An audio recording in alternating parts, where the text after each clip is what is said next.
Eh bien, nous sommes en ligne d'ores et déjà avec notre ami Avi Pazner. Avi, bonjour, Boker Tov.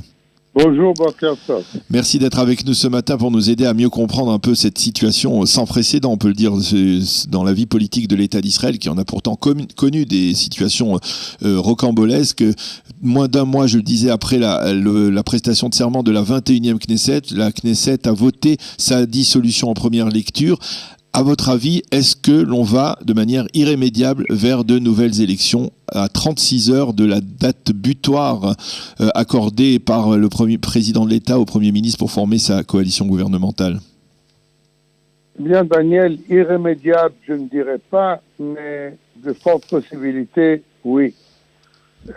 C'est vraiment une première dans l'histoire politique d'Israël qu'une Knesset à peine constituée se dissout, et c'est quelque chose que je n'avais pas pensé possible politiquement, et que je pense encore une fois que c'est une erreur, parce que jeter le pays encore une fois dans une campagne électorale qui coûte une fortune, qui coûte 2,5 milliards de shekels. Imaginez-vous, Daniel, qu'est-ce qu'on aurait pu faire avec encore 2,5 milliards de shekels dans les hôpitaux, par exemple. Et c'est vraiment dommage pour tout l'argent gaspillé si on va dans une autre campagne. Surtout que je ne vois pas exactement qu'est-ce que ça donne aux partis. Ils ont tous tout à perdre. Tous les partis ont tout à perdre dans une seconde campagne. Parce que ça dépend qui le public israélien va blâmer pour pour ce développement. Par exemple, beaucoup de gens pensent que Lieberman s'entête sans raison aucune à ce qu'une loi qui a été proposée par lui passe sans le changement d'un point ou d'une virgule. Vous savez, la politique, c'est l'art du compromis. Ben oui. On peut passer une loi et changer 3 mots, et contenter celui-là ou contenter celui-ci.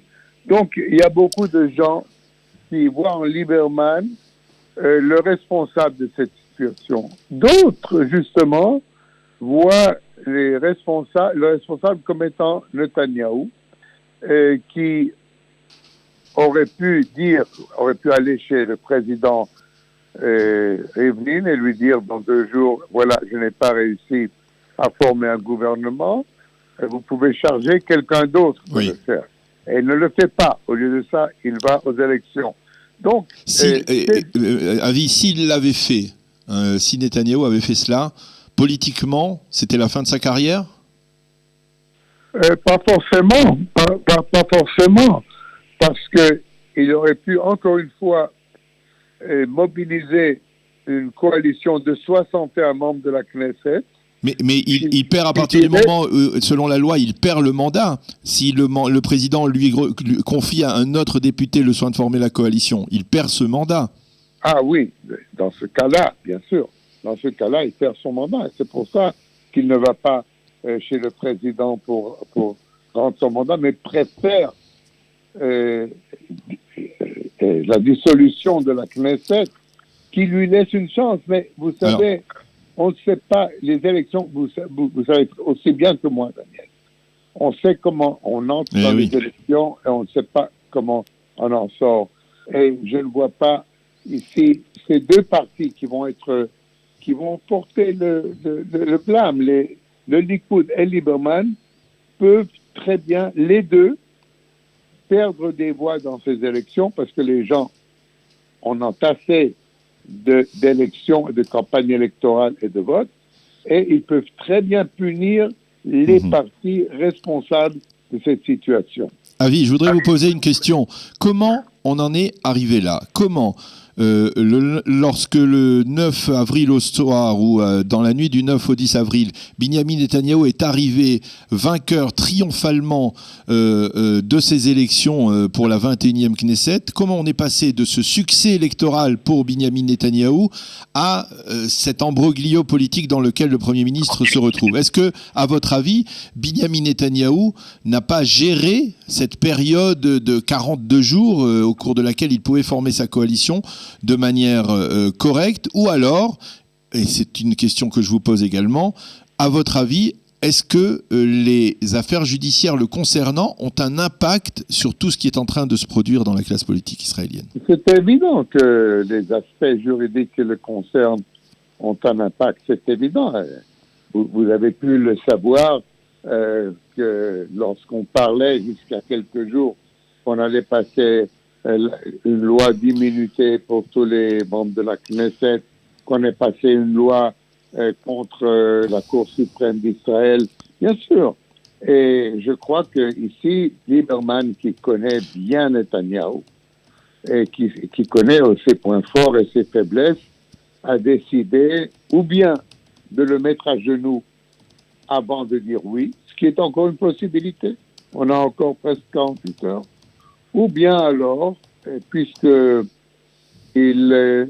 je crois que Lieberman, après cette dernière élection, a pris très à cœur le fait que Benjamin Netanyahou est allé chercher des votes chez son électorat, c'est-à-dire chez les Russes un peu âgés, qui ne parlent pas bien l'hébreu et qui votent pour Lieberman.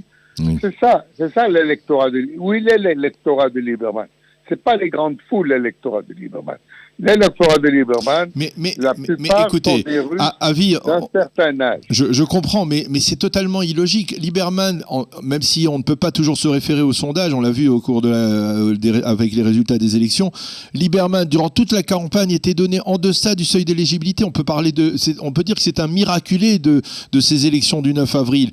Comment peut-il prendre aujourd'hui le risque de se relancer dans une campagne alors que probablement il risque de tout perdre? Je crois que Lieberman, dans le fond de son cœur, il en a assez de la politique. Oui. Regardez, Lieberman a été ministre, pas moi, 5 fois, 7 fois. Il n'a rien à prouver. Les ministères les plus importants, ministre des Affaires étrangères, ministre de la Défense. Et il a vu qu'il n'avait aucun impact dans ces deux postes. Et je crois que c'est possible, il va pas le dire, il va pas le montrer, que pour lui, payer le prix de disparaître, mais d'entraîner avec lui Netanyahou, ça vaut le coup. C'est très, très possible parce qu'il faut pas oublier que les deux hommes ne s'aiment pas, ou même se détestent. Ils ont une longue expérience commune.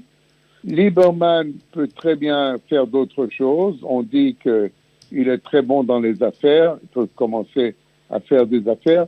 Chez lui, je ne crois pas que le feu sacré de la politique brûle comme il brûlait il y a 10 ans. Il y a un éditorialiste qui dit qu'il répond par le mépris à l'obsession politique de Netanyahou qui lui veut rester accroché, on va dire, comme au Karnot Hamizbeach, au pouvoir.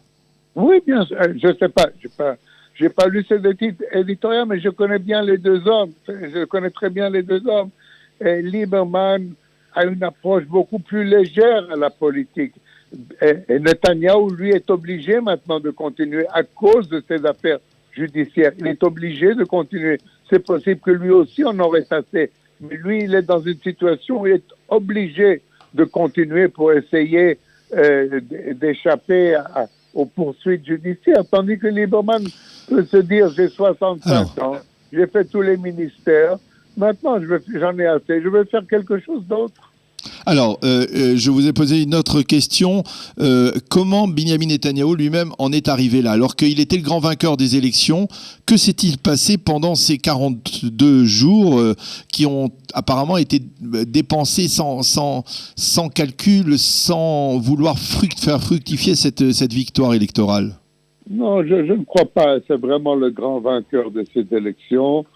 Il est vrai que pendant ces 45 jours, il y a eu Pessah, et puis il y a eu la fête de l'indépendance, il y a eu l'Eurovision, mais c'est toujours dans la tradition israélienne, c'est toujours dans les derniers jours que tout se joue.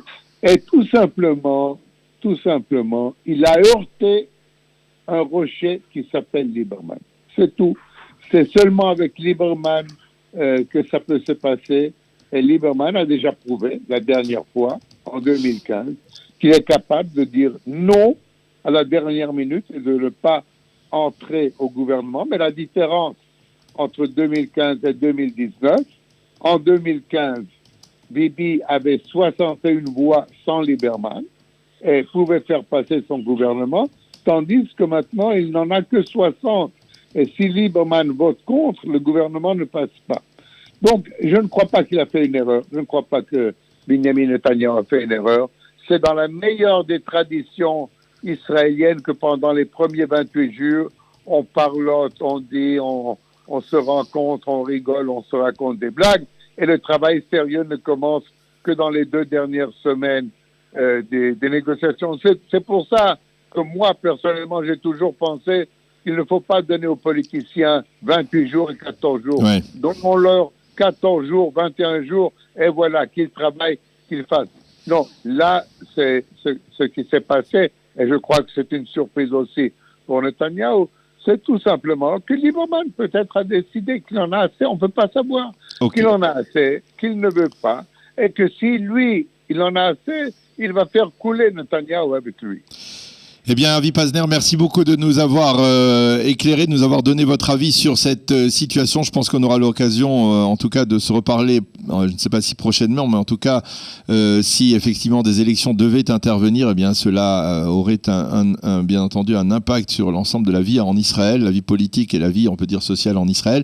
Merci d'avoir été avec nous ce matin sur Studio Kalitam. Merci Daniel, merci à vous.